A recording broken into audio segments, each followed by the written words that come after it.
शादियों का सीज़न है और मैं अपने उन नौजवान दोस्तों को कि जिनकी शादियां हो चुकी हैं या अभी होने वाली हैं, एक अहम तरीन पैगाम देने लगा हूँ। इस शादी के बाद आपने ये गलती कभी नहीं करनी, और वो ये है कि माशरे में देखा ये गया है कि लड़के की शादी हुई 1 महीना, 1.5 महीना, 2 महीने के बाद वो दोबारा अपनी उसी रूटीन पे आना शुरू कर देता है। लेट नाइट घर पे आना, 12 बजे साहब आ रहे हैं, 1 बजे आ रहे हैं। कहाँ थे जी?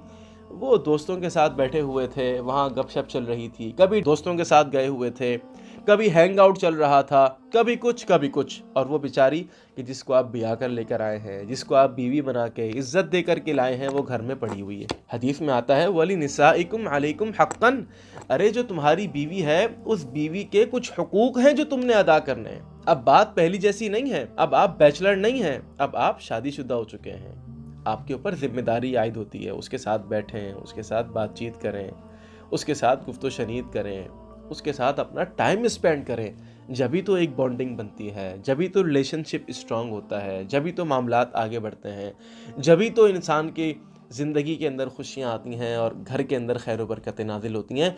तो ये पॉइंट याद रखिएगा, शादी हो जाए, शादी के बाद अपने टाइम को मैनेज करें।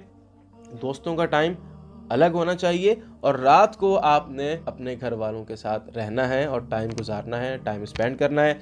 अस्सलामु अलैकुम वरहमतुल्लाहि वबरकातुहू।